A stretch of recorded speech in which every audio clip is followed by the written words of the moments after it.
You know, there's a lot of things in life we can measure. We can measure what kind of return your mutual fund made. We can measure how tall you are. We can measure what you weigh. We can measure your closing percentage in sale. But how do you measure mental and emotional toughness? We're going to talk about that today.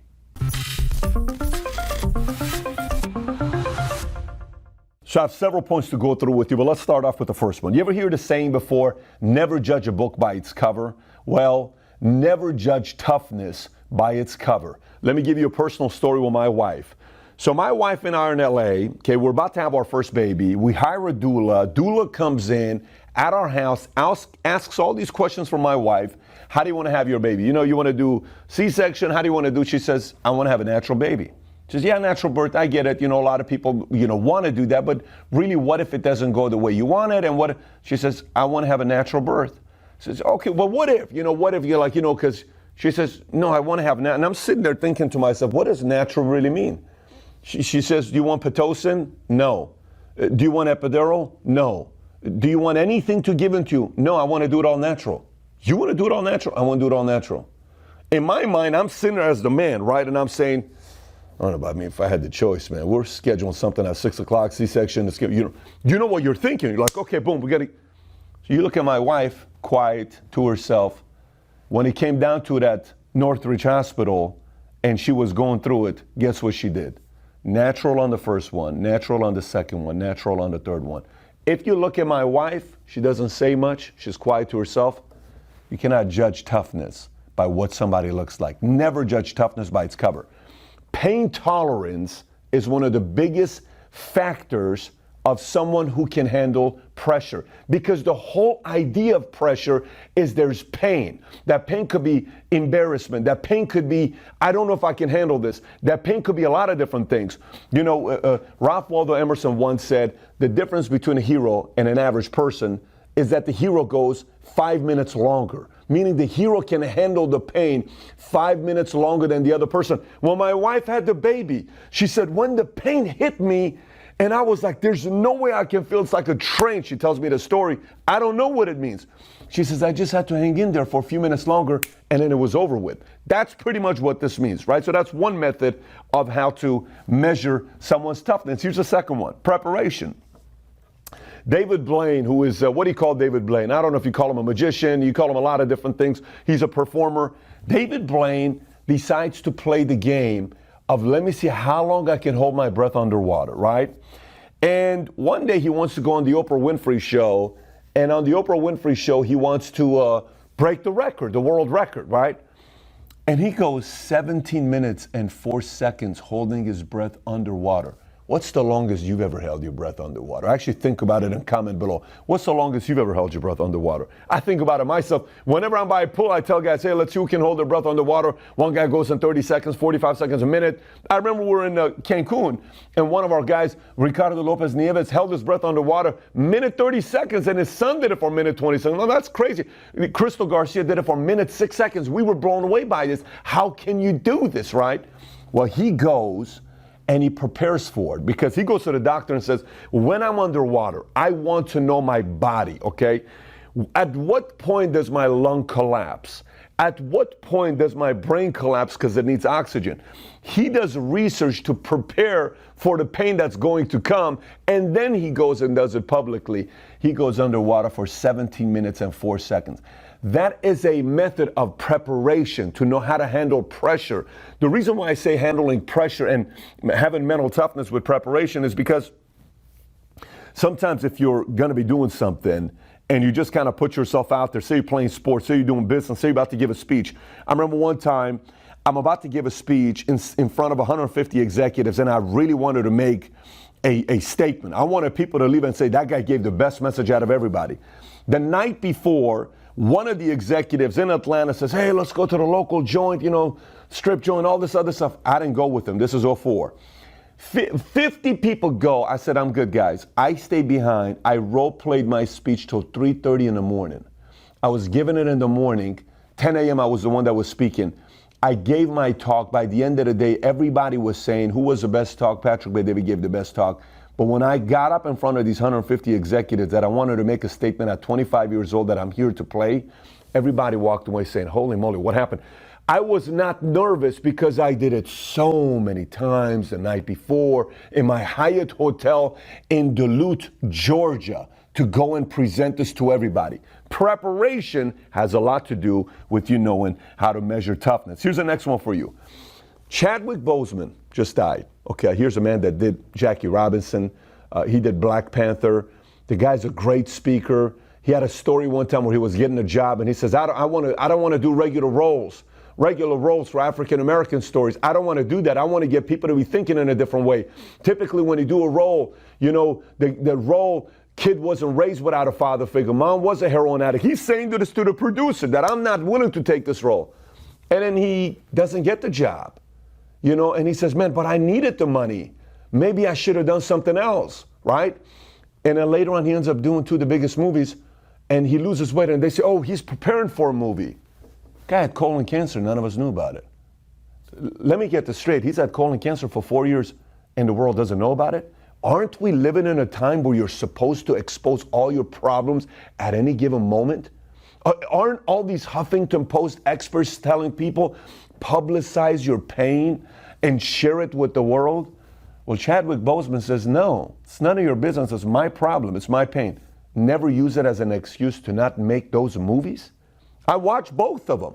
You never made that as an excuse to make Black Panther and to make Jackie Robinson and a bunch of other things this guy did. Never showed hurt. One way you measure toughness is just look how much people show hurt. Just look, the other day I was doing some interview with somebody, and the guy was asking me questions, said, what do I need to do to get a promotion? This was just last week. I said, you know, I don't know if you are going to be here long term with us. He says, why not? I said, because every time I look at your face, it looks like the end of the world is here. You just don't look happy, and your attitude doesn't look good. And you've been like this for a while. And we've asked you why, and you seem like, you know, there's no problems, but you're always showing everything on your face. Why would somebody want to be around somebody like that for too long? And you want a promotion? Attitude goes a long way. So again, going back to this guy here, Chadwick Boseman, rest in peace, passes away. 4 years has colon cancer, no one knows about it? He goes to the doctor. That means that this doesn't mean he's not taking care of his body. He's going to the doctor, but he doesn't advertise his pain. Sometimes it's just good not to advertise your pain. Sometimes it's good to not just tell the whole world what you're going through. I'm not telling you don't talk about it with a group of people. I'm not telling you have some private conversations with certain people. I do believe in the ability to have some kind of a form of a release. But the way people are doing it right now, posting everything on Instagram, all this other stuff, what's the point behind it? You need attention? Is that what you need? It's not necessarily mental toughness. Mental toughness people are not looking for attention. Mental toughness people are trying to get results. A big difference. Let me continue. Next one. You know, life is going to test you every freaking day. Let me explain to you. It's a very weird thing. So you could have 1 week, the best week of your life. Next week, something dramatic happens. I don't know why life works this way. It just does. You could have 1 week, everything goes bad. Next week, everything goes good and great. That's how life is. You're getting tested. So sometimes when you're in it and you're going through challenging times, here's what you think. You think in the moment you are the only person that's going through it. It's a problem, by the way. When I was going through, when I was in debt $49,000 and sat down with my dad, I said, I'm in debt $49,000. Life is tough. I want you to bail me out. He says, I'm going to give you the best lesson of your life. I said, what's that? He says, I'm not paying off your debt. You got to figure out a way to pay it off. I said, what kind of a dad are you? I'm not paying off your debt. I'll help you here and there, but I'm not paying off your $49,000 of debt. You're going to figure out a way to pay it off. And I hope you don't file bankruptcy, because at that point, all my friends were filing bankruptcy with the credit cards, and it's just kind of like, let me have a fresh start because you're young. You know what he did to me? I couldn't stand it, what he did to me. But I was being tested at that time with my debt. I was being tested at that time with my girlfriend, girl I loved, that didn't work out. I was being tested at that time with my family. I was being tested at that time in every possible way. And I went and parked outside of the Army recruiting station, about to get out of my Mitsubishi Eclipse 1990 red. I was about to get out and get back in the military. Now, what if in 1999, 2000, I got back in the military? What if in 01, I just went back to the military and said, this is too hard. I'm just going to go back in the Army. What if I did that? What would I be today? You wouldn't know who I am today if I would have gone back in the military. But in that moment, I was being tested. You're going to be tested in your marriage while you're running a career. You're going to be tested with your family, with somebody passing away while you're chasing your dreams. Arnold was going to win Mr. Universe.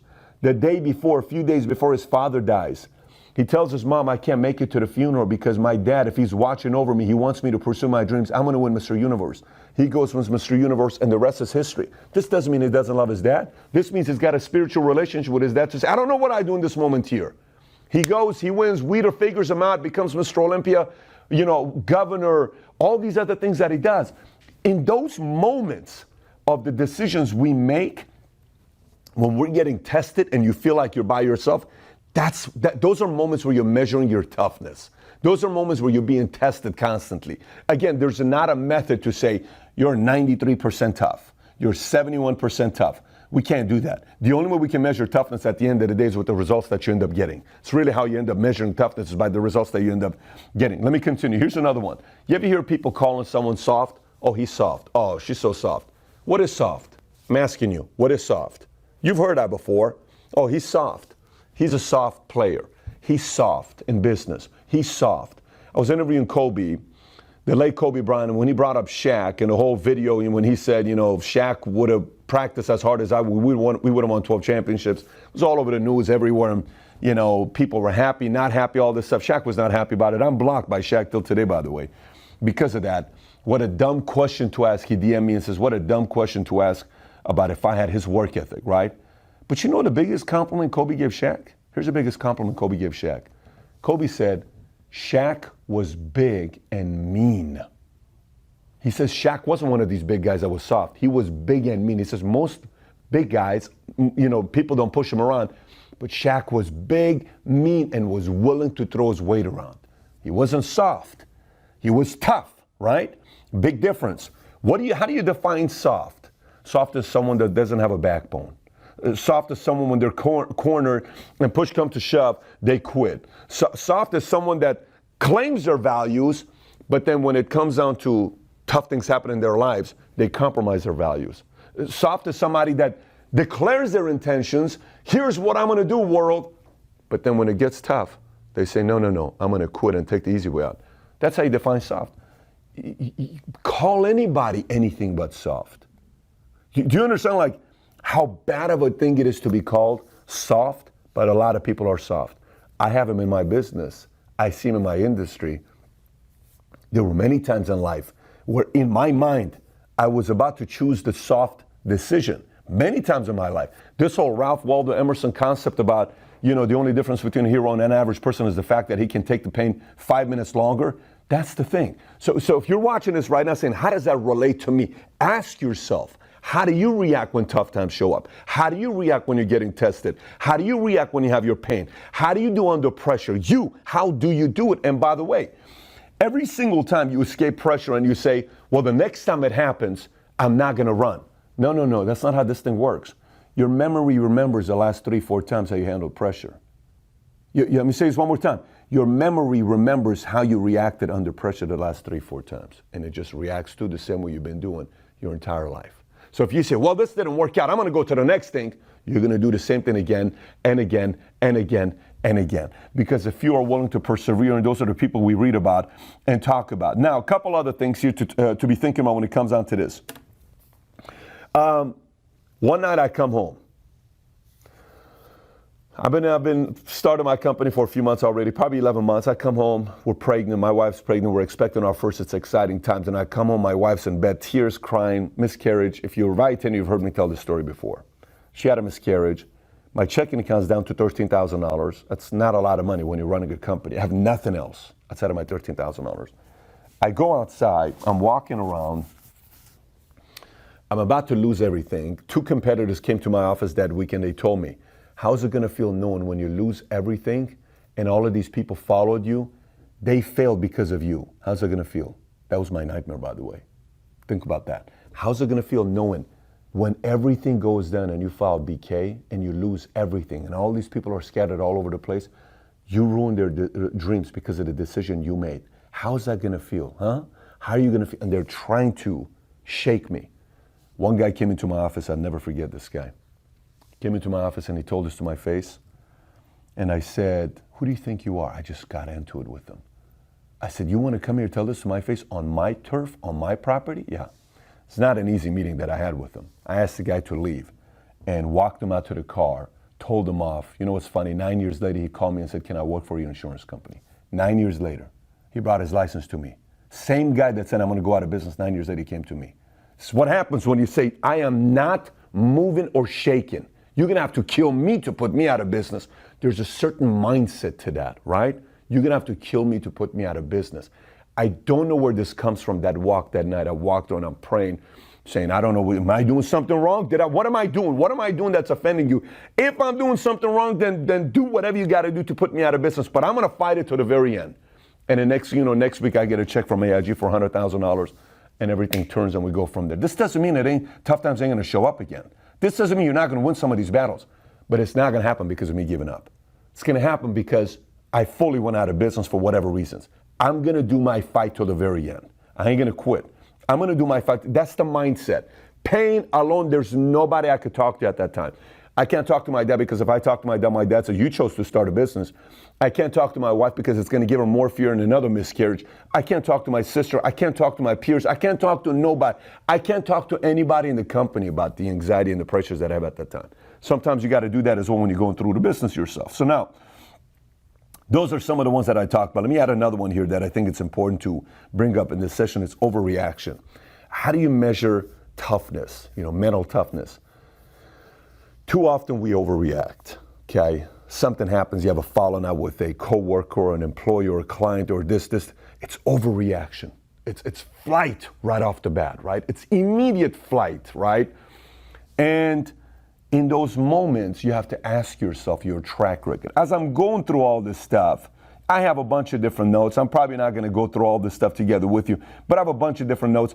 There's going to be some of these things where you're going to sit there and say, that one relates to me, right? This one relates to me. Another element is being selfish. Sometimes you just want to quit because it's too much pressure for you. I have some talented guys I've worked with over the years, and every time they quit or they stepped aside for 6 months or 3 months, they made the selfish decision, and they would go about how it is good to be selfish at times.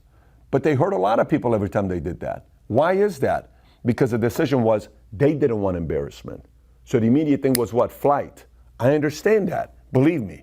I know what it is to want to fight and not want to take all the responsibility because it's because of you that the team is losing. You see this a lot in sports. You see this a lot in business. You see this a lot in a lot of different places. It sucks. Pressure sucks. Being tested sucks. There's nothing about it when you're in it that's exciting. Nothing about it that's exciting when you're in it. But there's a lot of great things about it when you come out of it. There's a lot of exciting things about it when you leave it. And all of a sudden you're looking at victories taking place. I can't describe that part to you. So now when you're watching and say, Pat, so how do I build these things for myself?